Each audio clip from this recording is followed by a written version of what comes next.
বৃক্ষের বীজ একটা সর্ষের দানার থেকেও ছোট হয়, কিন্তু যখন এটা বড় হয় তখন একটা বট গাছের মতো বৃহৎ আর মহান হয়ে ওঠে। গঙ্গা নদী এর প্রারম্ভ হয় একটা ছোট্ট আর সরু স্রোত দিয়ে, তারপর সেটা বড় ধারায় বদলে যায়, তারপর সেটা নদীতে বদলে যায়, আর তারপর মহানদীতে পরিবর্তিত হয়। আপনি কি বুঝতে পারছেন যা আমি আপনাকে বোঝানোর চেষ্টা করে চলেছি? আমি আপনাকে বোঝাতে চাইছি যে প্রারম্ভ করার জন্য মহান হওয়ার কোনো প্রয়োজন নেই, কিন্তু হ্যাঁ, মহান হওয়ার জন্য প্রারম্ভ করা অত্যন্ত প্রয়োজনীয়। তাই শুরু করুন। আপনার ক্ষুদ্র এই প্রারম্ভ আপনার জন্য বৃহৎ হয়ে উঠতে পারে। শুরু করেই দেখুন না, আপনার গন্তব্য আপনার জন্য অপেক্ষা করে আছে। রাধা রাধা। পুষ্প দেখতে পাচ্ছেন আপনি? কি সুন্দর এই পুষ্প। সবাই চায় এরকম কোনো এক পুষ্প সে নিজের করে নেবে, নিজের কাছে রাখবে। এবার ভাবুন, এই পুষ্প যে সম্মান পায় তা কিসের জন্য পায়? শুধু কি তাকে সুন্দর দেখতে বলে? আসুন আপনাকে একটা কথা বোঝাই। এই ফুল যখন গাছে থাকে তখন এই রূপ আমাদের আকর্ষণ করে।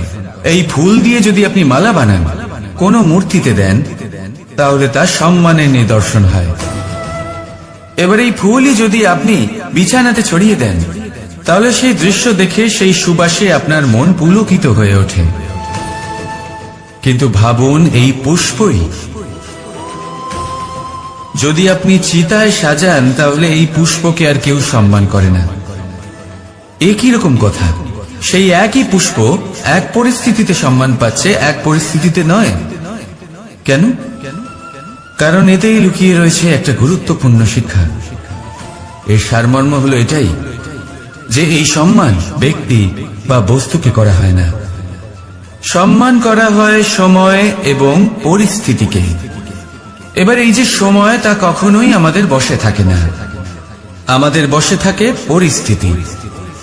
আমাদের পরিস্থিতি কেমন হবে তার সিদ্ধান্ত স্বয়ং আমরাই নিই, আর যেরকম আমাদের পরিস্থিতি হবে সেরকমই আমাদের সম্মান করা হবে। তাহলে আসুন আমার সাথে ভালোবেসে বলুন, রাধা রাধা।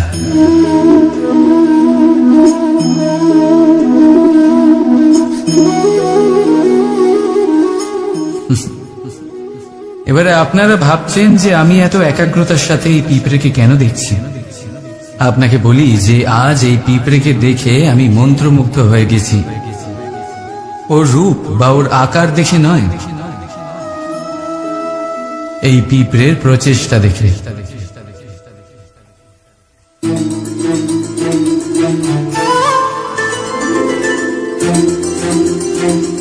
আপনি জানেন, অজস্র পরিশ্রমের পরেই পিঁপড়ে তার নিজের একটা ছোট বাড়ি বানাতে পারে, যা অন্য প্রাণীদের জন্য অত্যন্ত সহজ ব্যাপার। তাই পিঁপড়ের জন্য তার জীবনের সবচেয়ে বড় ঘটনা, সবচেয়ে বড় সাফল্য তার।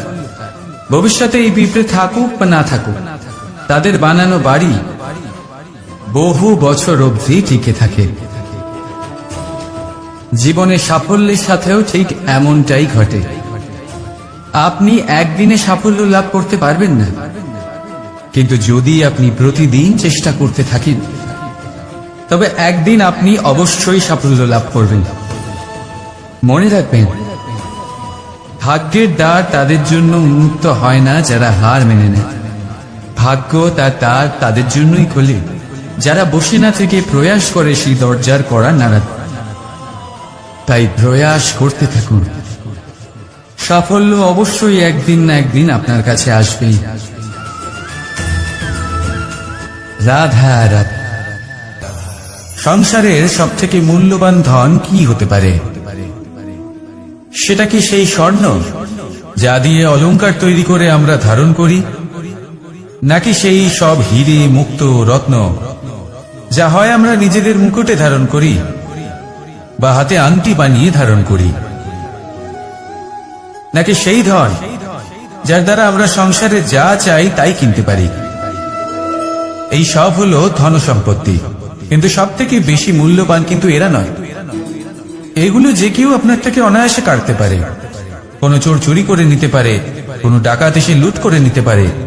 সংসারের সব থেকে মূল্যবান ধন হলো সেটাই যাকে আমরা জ্ঞান বলে থাকি, যা আপনার থেকে কেউ কেড়ে নিতে পারবে না।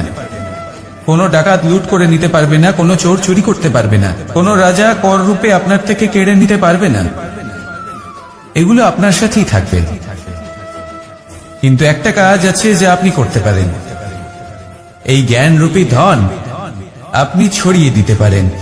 এই জ্ঞানই হলো এমন একমাত্র ধন যা ভাগ করে নিলে আরো বেড়ে যায়। সেই জন্য জীবনে সব সময় মনে রাখবেন, জ্ঞান লাভ করার বিষয়ে বেশি একাগ্র হন, ধন লাভ করার দিকে নয়। আমাদের মন প্রসন্ন চিত্ত হয়ে বলবে, রাধা রাধা। স্বর্ণ, হীরে, মুক্ত, মানিক, এই সব কিছুকে আগে পাথর বলা হতো। তাহলে এমন কি হলো যে এদের রত্ন বলা হয়? আর রত্ন তা বাস্তবে আসলে কি? এটা হলো সেই পাথর যাকে আগে আগুনের তাপ সহ্য করতে হয়েছে, পরখ করা হয়েছে, যাচাই করা হয়েছে, এদের কাটার চেষ্টা করা হয়েছে, কিন্তু তারা কখনোই নষ্ট হয়নি, বরং তারা আরো উদ্ভাসিত হয়েছে, আরো উজ্জ্বল হয়েছে, এই সংসারে আরো প্রকাশ ছড়িয়ে দিয়েছে। সেই জন্য এরা হলো এত অমূল্য, সেই জন্য এরা হলো বহুমূল্য, সেই জন্য এদের রত্ন বলা হয়। এবার মানুষের কাছেও এই নির্বাচনের অধিকার রয়েছে যে আমরা শুধু পাথর হয়ে থাকব নাকি রত্ন হয়ে থাকব। কিভাবে? আমাদের জীবনেও অনেক সমস্যা রয়েছে, বাধা আছে, বিপত্তি আছে। আমরা সেই বাধার তাপে উত্তপ্ত হই, এই সমস্যা আমাদের কাটার চেষ্টা করে। অনেক মানুষ বিভিন্ন পরিস্থিতি আমাদের ভাঙার চেষ্টা করে, কিন্তু আমাদের নষ্ট হলে চলবে না। যেভাবে এই রত্ন সমস্যার সম্মুখীন হয়ে পাথর থেকে রত্ন হয়েছে, সেইভাবেই আমাদেরও আমাদের সমস্যার সম্মুখীন হয়ে রত্ন হয়ে উঠতে হবে, এই সংসারে প্রকাশের স্রোত হয়ে উঠতে হবে। তাহলে এটাই করুন আর আমার সাথে ভালোবেসে বলুন, রাধা রাধা। এবার অনেক সময় মানুষের মনে এরকম প্রশ্ন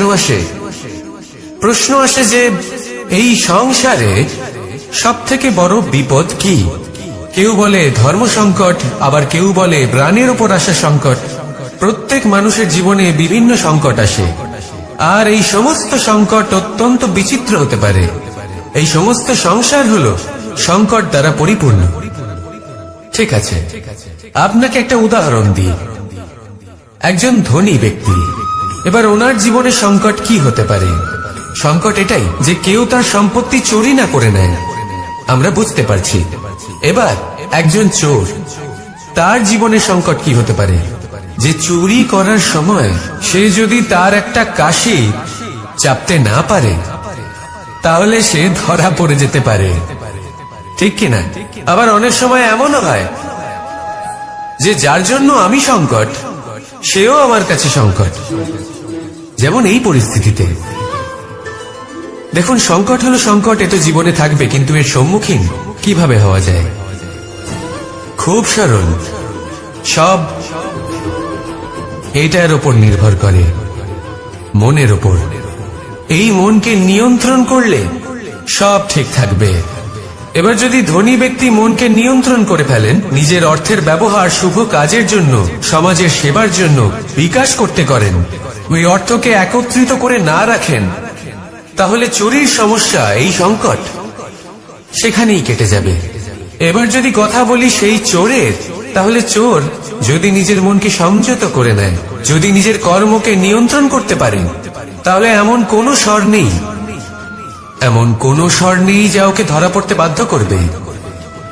সেই জন্য জীবনে সংকট যতই আসুক, যত বড়ই সংকট আসুক না কেন, কবচ হলো একটাই, আর এই কবচের নাম হলো আত্মনিয়ন্ত্রণ। নিজের মনকে নিয়ন্ত্রণে রাখতে শিখুন। এটা নিজের জীবনে প্রয়োগ করে তো দেখুন। যদি আপনি করতে পারেন, তবে আপনি দেখবেন যে সংকট তো জীবনে আসা যাওয়া করে, কিন্তু সেই সংকটগুলির সম্মুখীন আপনি এইভাবে করতে পারবেন। তাহলে সেটাই করুন আর আমার সাথে ভালোবেসে বলুন, রাধা রাধা। জীবনে যখনই আমাদের সামনে কোনো সংকট আসে, তখন আমাদের সামনে দুটো পথ খোলা থাকে। প্রথম পথ ভয়ভীত হয়ে যাওয়া, দ্বিতীয় পথ সাহসীর সাথে তার সম্মুখীন হওয়া। এই দুইয়ের উদ্দেশ্য সমান, লক্ষ্য হলো সমান, আত্মসুরক্ষা, জীবন রক্ষা।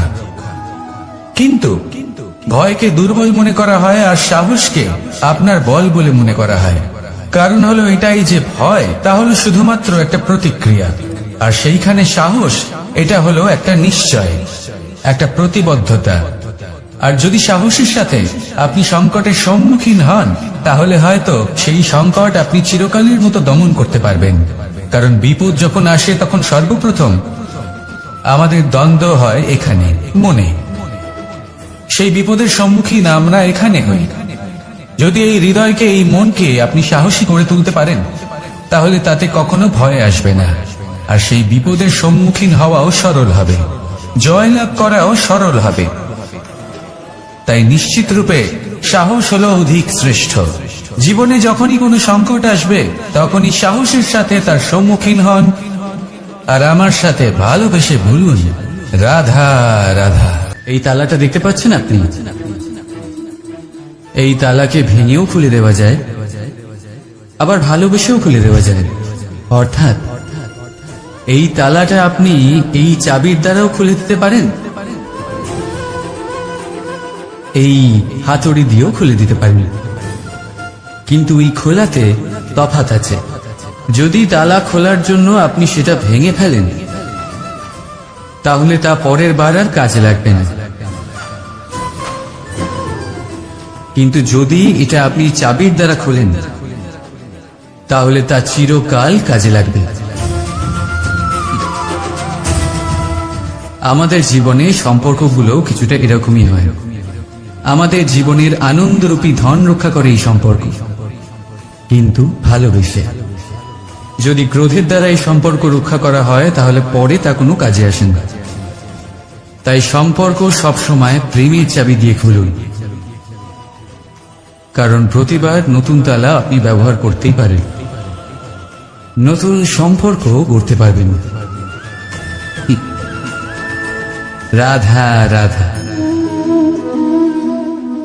জি, আমাদের মা বাবা আমাদের পালন করেন, তারপর তাদের অর্থ দিয়ে আমাদের বাল্যকাল কাটে। আমরা আরো বড় হই, বিবাহ বন্ধনে আবদ্ধ হই, আমাদেরও সন্তান হয়, আমরা তাদের পালন করি, তারপর আমরা বৃদ্ধ হই, আর একদিন এই সংসার ছেড়ে আমরা সকলে চলে যাই।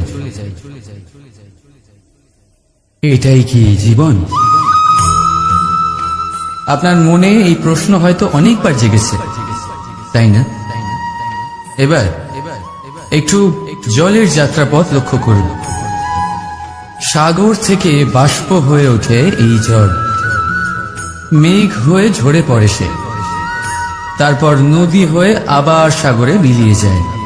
কিন্তু কখনো এই প্রশ্ন করে না যে তার জীবন কি, তার উদ্দেশ্য কি। প্রতিটা মুহূর্ত বাঁচে সে, আর অন্যদের যতখানি সম্ভব সাহায্য করে। যখন সাগরে থাকে, তখন অসংখ্য জীবকে জীবন দান করে। যখন সাগর থেকে বাষ্প হয়ে মেঘ হয়ে যায়, তখন চাষিদের মনে এই আশা জাগায় যে ফসল আবার ফল। যখন বর্ষা হয়ে ঝরে পড়ে, তখন এই শুকনো তৃষ্ণার্ত ধরিত্রীর তৃষ্ণা মেটায়। আর যখন নদীতে থাকে, তখন তার পারে নানান গাছপালার জন্ম দেয়। কিন্তু ভাবুন, জল কি কখনো এটা ভাবে যে তার জীবন কি বা তার জীবনের উদ্দেশ্যটাই বা কি? না, সে শুধু নিজের ধর্ম পালন করে যায়, আর যতটা সম্ভব সবাইকে আনন্দ প্রদান করতে থাকে। সেই জন্যই জীবনে কখনো এই প্রশ্ন করবেন না যে এই জীবন কি, এই জীবনের উদ্দেশ্য কি। শুধু এই জীবন বাঁচুন, আর যতটা সম্ভব সবাইকে আনন্দ প্রদান করুন। মন প্রসন্ন হয়ে বলবি, রাধা রাধা। কখনো বৃষ্টির জন্য হওয়া কাদার মধ্যে দিয়ে আপনি নিজের বাড়ি ফিরেছেন? পাদুকা পরার জন্য আপনি ওই কাদা থেকে অবশ্যই বেঁচে যান, কিন্তু সেই পাদুকা থেকে আগত নোংরা কাদার ছিটে আপনার বস্ত্রকে ময়লা করেই দেন। কিন্তু তাও সেই ছিটের জন্য আপনার বস্ত্র ময়লা হয়ে যাবে, সেই জন্য আপনি পাদুকা পরা ছেড়ে দিন না। ঠিক সেইভাবেই জীবনে এমন কিছু মানুষও আসেন যারা পাদুকার মতো হন, যারা আপনাকে কাদার থেকে বাঁচিয়ে নেন, কিন্তু বস্ত্ররূপী আপনার মনের উপরে আশঙ্কার দাগ ছেড়ে যান। এইসব মানুষের জন্য নিজের মন ছোট করার কোনো প্রয়োজন নেই। প্রয়োজন আছে শুধু এটা ভাবার যে আপনি নিজের পা কাদার থেকে বাঁচাবেন নাকি আপনার বস্ত্র। জীবনে গম্ভীর হওয়া ভালো কথা, কিন্তু সমস্ত বিষয় যদি গম্ভীরভাবে ভাবতে থাকেন তাহলে জীবনের আনন্দটাই শেষ হয়ে যাবে। এই সংসার অস্থায়ী, এখানে এমন কিছুই নেই যা চিরকাল জীবিত থাকবে। তাই যতক্ষণ এই জীবন আছে সন্তুষ্টি আর আনন্দ নিয়ে বাঁচুন। নিজের উপর আগত কাদার ছিটের দিকে মন দেবেন না, শুধু আনন্দ বিতরণ করুন। মন প্রসন্ন হয়ে বলবে রাধা রাধা।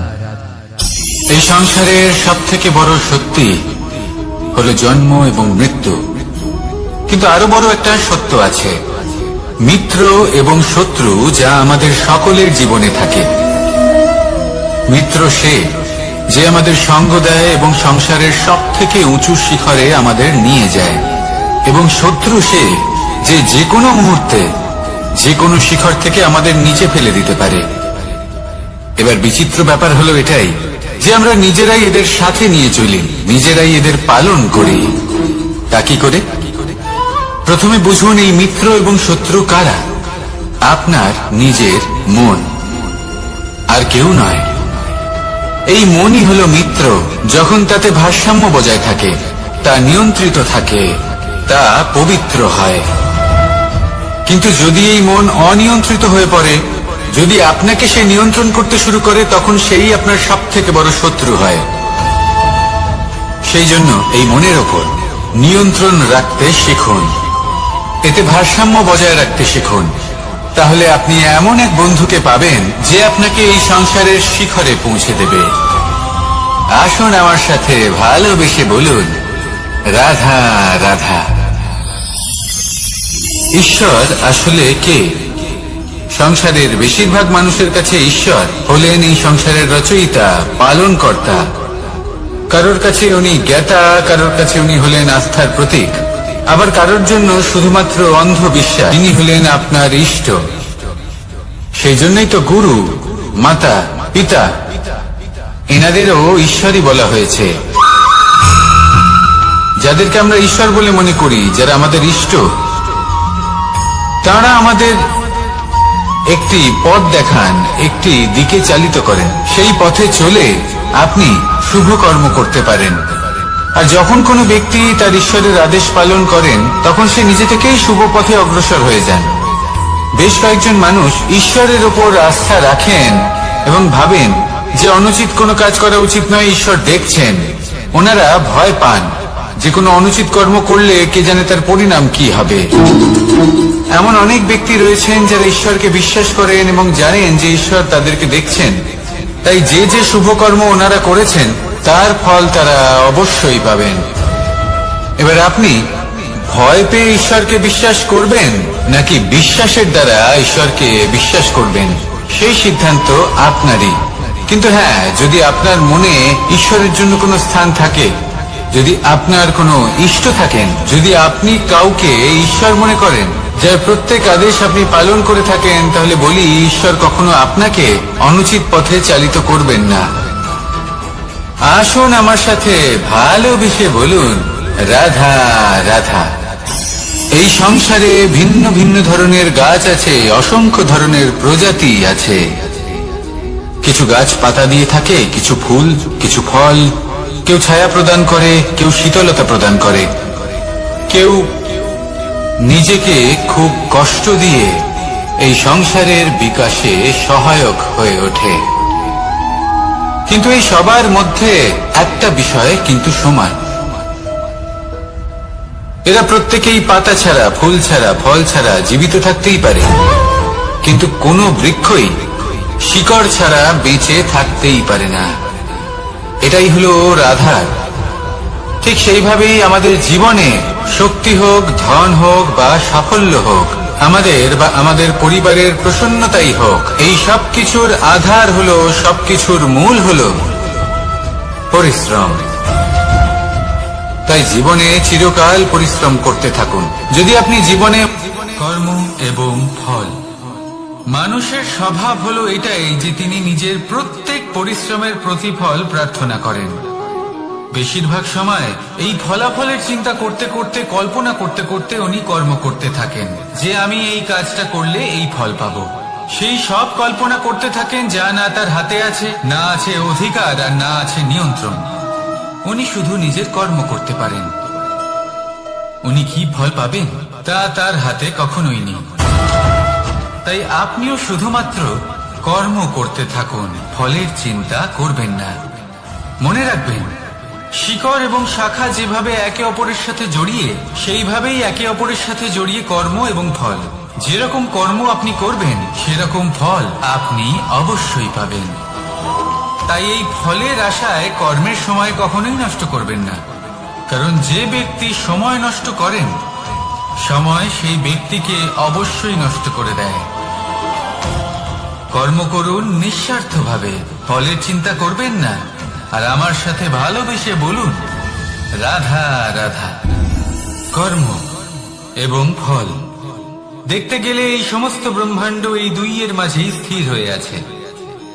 মানুষজন কর্ম করেন ভালো ফল লাভের আশায়, আর ভালো ফল লাভের আশায় উনি এটাই ভুলে যান যে উনি যে কর্ম করছেন তা কি করছেন।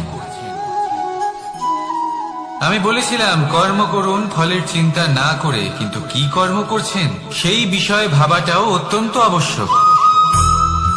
নয়তো অনেক সময় আমরা এমন কর্ম করে ফেলি যা না চাইতেও বিষে পরিণত হয়, যা হয়েছে দুঃশাসনের সাথে, দুর্যোধনের সাথে, গুরু দ্রোণের সাথে। একজনের মানসিকতা উচিত ছিল না, একজনের বিবেক উচিত ছিল না, আরেকজন যে পক্ষ নির্বাচন করেছিলেন সেই পক্ষ উচিত ছিল না। আর যা কিছু ওনাদের সাথে হলো, আপনার, আমার, আমাদের সকলের সাথে তা হতে পারে। আমি বলেছিলাম কর্ম করুন, ফলের চিন্তা করবেন না, কিন্তু এই কর্মের বিষয়ে বিচার করে দেখাটাও ততটাই আবশ্যক। দেখুন, কর্ম করার উচিত প্রক্রিয়া ফলের চিন্তা না করা, কিন্তু যদি আপনার কর্ম শুভ হয় তাহলে তার ফলও নিয়তি আপনাকেই দেবে। সর্বদা কর্ম করার সময় এটা ভাবুন যে আপনার এই কর্ম এই সংসারকে, এই সমাজকে, আপনার পরিবারকে, আপনার আশেপাশের মানুষজনকে কোন দিশায় নিয়ে যাবে। যদি এটা সবার জন্য মঙ্গলময় হয় তাহলে কর্ম করতে থাকুন। আর হ্যাঁ, নিশ্চিত রূপে ফলের চিন্তা করবেন না। আসুন আমার সাথে ভালোবেসে বলুন রাধা রাধা। বটবৃক্ষের বীজ সর্ষের দানার থেকেও ছোট হয়, কিন্তু যখন তা নিজের রূপ ধারণ করে তখন তা বিশাল বৃক্ষের আকার ধারণ করে, যা সহস্র বছর ধরে বেঁচে থাকে, ছায়া প্রদান করে, পাখিদের আশ্রয় প্রদান করে, আর দেয় পথচারীদের বিশ্রাম করার স্থান। কেন? কারণ সেই ছোট বীজ তা মাটির ভেতরে গিয়ে নিজের খোলস ত্যাগ করে। অন্ধকারে থাকে সে, যতই আলো আসুক না কেন, যতই বর্ষা আসুক না কেন, সব সহ্য করে। আর তারপরে একটা চারা গাছ অঙ্কুরিত হয়, তারপর ধীর গতিতে একটা বিশাল বৃক্ষতে পরিণত হয়। দেখুন, জীবনে কঠিন সময় আসে, এই জন্য নয় যে আপনি হার মেনে নেবেন, এই জন্য আসে যাতে আপনি ভবিষ্যৎ নির্মাণের জন্য নিজেকে তৈরি করতে পারেন। যদি কঠিন সময়ে আপনি ওই বীজের মতো দৃঢ় হয়ে থাকতে পারেন, তাহলে আপনিও একদিন সেই বিশাল বৃক্ষের মতো নিজের অস্তিত্ব গড়ে তুলতে পারবেন, যা সহস্র বছর পর্যন্ত মনে রাখা হবে। আসুন আমার সাথে ভালোবেসে বলুন রাধা রাধা। এই ব্রহ্মাণ্ড, এই ব্রহ্মাণ্ড কত বৃহৎ তাই না, যার সম্মুখে এই পৃথিবীকেও একটা বিন্দুর মতো মনে হয়। আর এই পৃথিবীতে আমরা কে হই, আমাদের আকার কি রকম, আমাদের অস্তিত্বই বা কি? যখন আমরা এভাবে ভাবি তখন মনে হয় আমরা কিছুই নই। তা আমরা যখন কিছুই নই তাহলে আমরা এত চিন্তা করি কেন? কি ভেবে ভয় পাই? কাকেই বা এত ভয় পাই? কে আমাদের মারতে পারে আর কেই বা আমাদের জন্ম দেবে? আত্মার আসলে না কখনো জন্ম হয় আর না কখনো মৃত্যু। আত্মা শুধুই শরীর বদল করে। আপনি, আমি, আমরা সকলে এই শরীর নয়, আমরা হলাম আত্মা, যা হলো পরম আত্মার পরম অঙ্গ। সেই জন্য মনে রাখবেন, বাইরের কোথাও দেখবেন না, নিজের অন্তরের গভীরে গিয়ে দেখুন, আত্মাকে উপলব্ধি করতে শিখুন। ক্লেশ, ভয়, চিন্তা, এই সব কিছুর থেকে নিজেকে দূরে রাখুন, তাহলেই উপলব্ধি করতে পারবেন পরমাত্মাকে। তাহলে আসুন আমার সাথে ভালোবেসে বলুন, রাধা রাধা। পরিবর্তন এই সংসারের শাশ্বত নিয়ম। কোন রাজা নেই যিনি চিরকাল রাজা থাকেন, কোন ধনী ব্যক্তি নেই যিনি চিরকাল ধনী থাকবেন। এই সংসারে সূর্যের স্থান নেওয়ার জন্য চন্দ্রিমার আগমন ঘটে। কোন স্থান যাকে পতিত বলা হয়েছিল সেখানে মহল তৈরি হয়েছে। কোন স্থান যাকে আজ মলিন বলা হয়েছে কাল সেখানে মন্দির স্থাপন হতে পারে। কোন ঋতু চিরকালের জন্য থাকে না, কখনো সময় চিরকাল একরকম থাকে না। আজ যা আপনার কাছে রয়েছে কাল অন্য কারোর ছিল, আজ যে আপনার কাছে রয়েছে কাল তা অন্য কারোর কাছে চলে যাবে। আপনার সাথে কিছু থাকলে তা হলো আপনার কর্ম, কিন্তু সেই কর্মের পরিণামও আপনার নয়। আপনি শুধু কর্ম করুন, বাকি সবকিছুই পরিবর্তনশীল। কিন্তু সেই পরিবর্তনকে দেখে ভয় পাওয়ার প্রয়োজন নেই, তাকে স্বাগত জানান। যদি আপনি হাসি মুখে সেই পরিবর্তনকে স্বাগত জানান, তাহলে এই পরিবর্তনও হাসি মুখে আপনার সাথে থাকবে। আসুন আমার সাথে ভালোবেসে বলুন, রাধা রাধা। সঞ্চয়, মানুষের যখন থেকে বোধ বুদ্ধি হয় সঞ্চয় করতে আরম্ভ করে দেন। সঞ্চয় করতে থাকেন ভোজনে, সঞ্চয় অর্থে, সঞ্চয় শক্তির। নিজের জন্য করেন, নিজের পরিবারের জন্য করেন, নিজের স্ত্রীর জন্য করেন, সন্তানের জন্য করেন, সন্তানের সন্তানের জন্য সঞ্চয় করেন।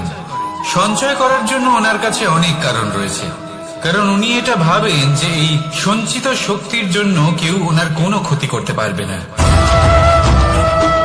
মানুষ ভুলে যান একটা গুরুত্বপূর্ণ কথা, এই সত্য, উনি এই সংসারে খালি হাতেই এসেছিলেন আর এখান থেকে ওনাকে খালি হাতেই যেতে হবে। যা এখানকার তা এখানেই থেকে যাবে। আর যদি কিছু ওনার সাথে যায় তা হলো ওনার কর্ম, আর কিচ্ছু নয়। তাই যদি কিছু অর্জন করতে চান তাহলে শুভ কর্ম অর্জন করুন, আত্মশক্তি অর্জন করুন, কারণ পরলোকে এটাই হবে আপনার সম্পত্তি।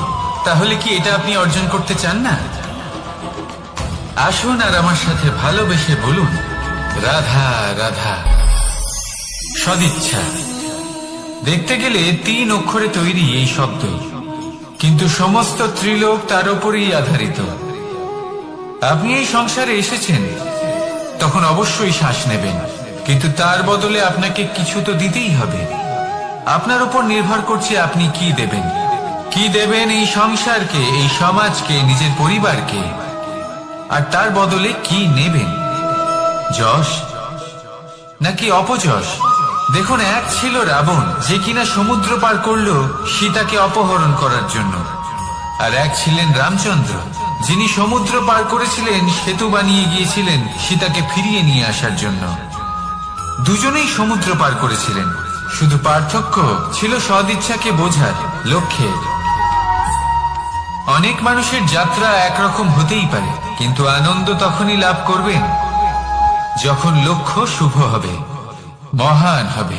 এই লক্ষ্য দিয়ে এই সংসারের কল্যাণ হবে এবং মানুষের সম্মান হবে। যদি আপনার সংকল্প উচিত হয় তাহলে আপনার লক্ষ্য উচিতই হবে, নয়তো শুধুমাত্র বিনাশ হবে। আর উচিত এটাই হবে যে বিনাশের হাত থেকে যেন নিজেকে বাঁচানো যায়, কি বলেন? তাই জীবনে যে লক্ষ্য স্থির করছেন মনে রাখবেন তা যেন শুভ লক্ষ্য হয়। যদি এরকম হয় তাহলে আপনার যাত্রা, আপনার জীবন দুটোই শুভময় হবে। আসুন আর আমার সাথে ভালোবেসে বলুন, রাধা রাধা। সুরক্ষা। এই সুরক্ষা আসলে কি? এটা কি কোনো কবচ নাকি কোনো সীমা? এই সুরক্ষা আসলে অন্য কিছু।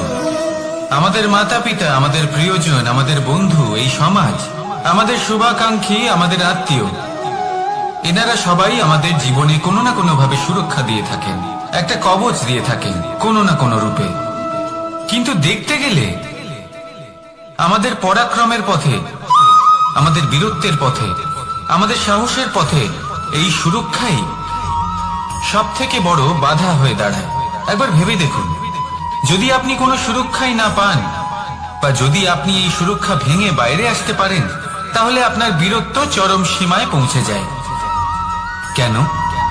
কারণ তখন আপনি জানেন যে এই সংসারের সম্মুখীন আমাদের নিজেদেরই হতে হবে। আপনি বুঝে যান যে শত্রুর সম্মুখীন এবার নিজের বলের দ্বারা, নিজের পরাক্রমের দ্বারা, নিজের সাহসের দ্বারা করতে হবে। আর তখন আমাদের মনের মধ্যে এই শক্তি জাগ্রত হয়। এই শক্তি অন্তরেই বসবাস করে। শুধু এটা চিনে নিতে হবে, একে জাগ্রত করতে হবে। আর এটা সুরক্ষা ভেঙে যাওয়ার পরেই সম্ভব হয়। আর যারা নিজের শক্তি সম্পর্কে জানেন, যিনি নিজেই জানেন তিনি কতটা শক্তিশালী, তিনি নিজেই নিজের সুরক্ষা কবচ চিরকালের মতো ভেঙে ফেলে দেন, ঠিক কর্ণের মতো। আর তারপরে দেখুন, আপনার পরাজয় হোক বা বিজয়ী হোক না কেন, সেটাই অনেক বড় হয়, সেটাই প্রশস্ত হয়ে থাকে। সেই জন্য ত্যাগ করুন নিজের ভয়কে, নিজের আশেপাশের এই সুরক্ষা চক্রকে ভেঙে ফেলুন। আর সম্মুখীন হন এই সংসারে নিজের শত্রুর সম্মুখীন হন। পরাক্রমের এই অঙ্কুর, তা অঙ্কুরিত হওয়ার জন্য বীজের উপরের এই কবচ, এটা ভেঙে যাওয়া অতি আবশ্যক। আসুন আমার সাথে ভালোবেসে বলুন, রাধা রাধা। যখন আমরা হাঁটতে থাকি আর আমাদের পায়ে কাঁটা বিঁধে যায়, তখন মুখ দিয়ে আহ বেরিয়ে আসে, কান্না চলে আসে, আর অনেক সময় অভিশাপও বেরিয়ে আসে। কিন্তু আমরা কি কখনো এটা এইভাবে দেখেছি, এইভাবে ভেবেছি যে আমরা যে পথে চলেছি সেই পথে কাঁটা বিঁধেছে, নাকি আমরা সেই পথ নির্বাচন করেছি যাতে শুধুই কাঁটা রয়েছে? নাকি আমরা এভাবে ভেবে দেখেছি যে এই কাঁটা আমাদের কষ্ট দিতে এসেছে, নাকি এটা আমরাই বিছিয়ে রেখেছিলাম? সাবধান থাকা উচিত ছিল, কারণ কাঁটা বিঁধলে যন্ত্রণা হবে, চিৎকার করে ফেলতে পারি, মুখ থেকে অভিশাপও বেরিয়ে আসতে পারে। কিন্তু এই অভিশাপ শুধুমাত্র আমাদের তরফ থেকে অভিশাপ হয়, সামনের ব্যক্তিটির উপরও নির্ভর করে। এবার সেই ব্যক্তি যদি এমন হয় যে ফুল আর কাঁটা এই দুই সমানভাবে গ্রহণ করতে পারে, তার কাছে অভিশাপও বরদানে পরিণত হয়। শেষ পর্যন্ত ব্যাপারটা দাঁড়ায় ভাবনা, চিন্তা, দৃষ্টিভঙ্গির উপর। কারণ আপনার এই ভাবনাই সত্যি হয়ে সামনে আসে। সেই জন্য এই ভাবনা, চিন্তা, মানসিকতাকে গুরুত্ব সহকারে দেখবেন। এই বিবেচনা নিয়ে বিবেচনা করতে শিখুন। আমার কথার অর্থ হলো যে জীবনে যখন এরকম কিছু একটা ঘটবে, তখন ভেবে দেখুন যে এরকম কেন হলো। আপনি কি এমন কোনো কর্ম করেছিলেন যার কর্মফল এটা? এমন কোনো কাজ যা অনুচিত ছিল, অসত্য ছিল, যা অভদ্রতার কারণ ছিল? ভেবে দেখা প্রয়োজন। দেখুন, ইচ্ছে হলো আপনার যে আপনি কি করতে চান, ভাবনা আপনার, সত্য আপনার, জীবন আপনার, সিদ্ধান্ত আপনার। আসুন আর আমার সাথে ভালোবেসে বলুন, রাধা রাধা। সময়। এই সময় আসলে কি? এই সময় একটা সরল রেখা তো কখনোই নয়। সময় হলো একটা চক্র, যেখানে এর আদি সেখানেই হলো এর অন্ত, আর যেখানে তা শেষ হয় সেখান থেকেই তার শুরু হয়। এই সময় একটা অত্যন্ত বিচিত্র চিন্তা, বিচিত্র ভাবনা, একটা বিচিত্র বস্তু যা কেউ বুঝতে পারেন না। এই সময়ের লীলা। এর কোনো প্রমাণ নেই, কোনো জ্ঞান নেই, কোনো পরিমাপ নেই। শুধু এটুকু আমরা জানতে পারি, যেখানে শেষ হবে সেখান থেকে একটা নতুন সূচনাও হবে।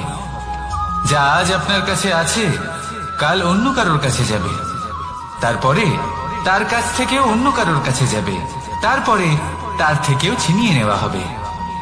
এই নিয়তির একজনের কাছ থেকে অন্যজনের কাছে আদান প্রদানের এই সময় হলো আপনার সময়।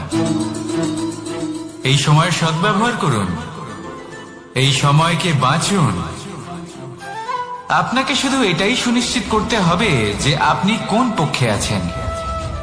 আর সত্যি বলতে কি, আপনার জীবনের পরিণাম নির্ভর করে আপনার নির্বাচনের ওপর।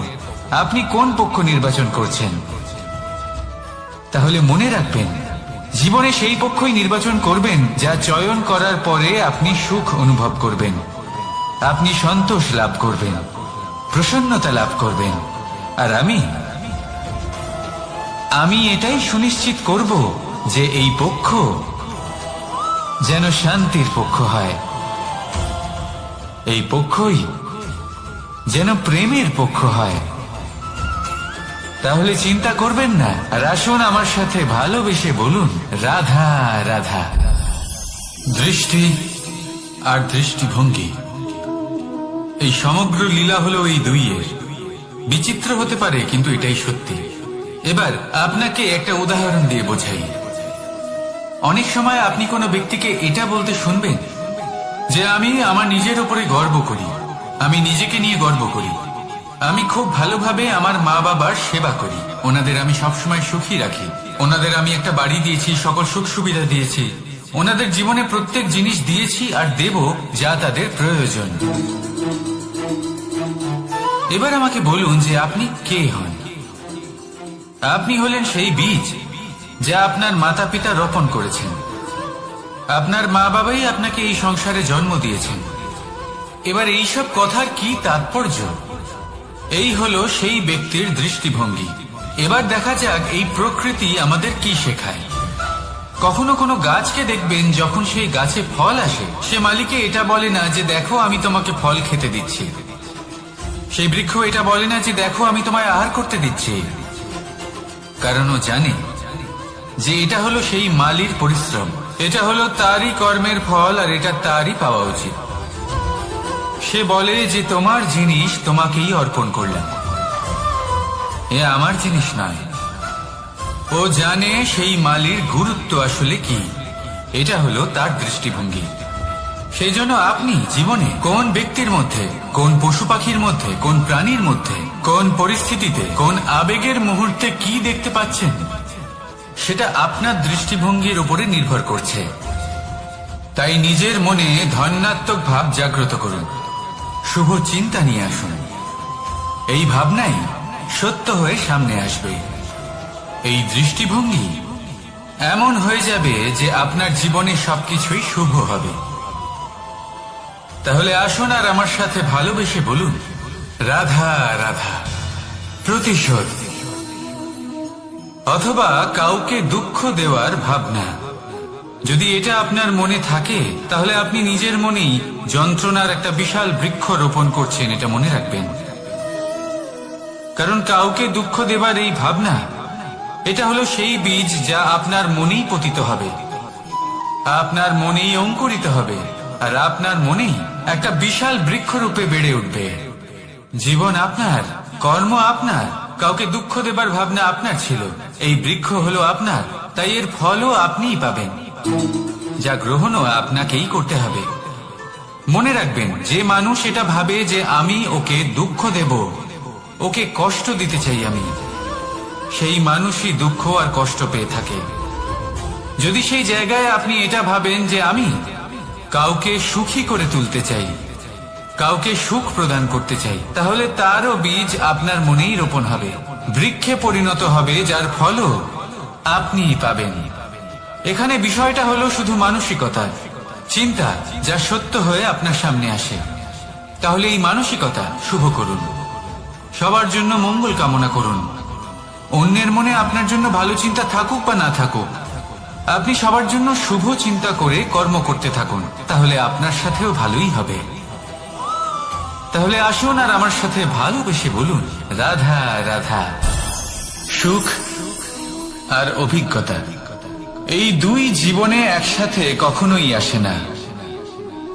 মনে রাখবেন, যেখানে সুখ থাকে সেখানে অভিজ্ঞতা থাকে না। আর যখন এই সুখ আমাদের জীবন,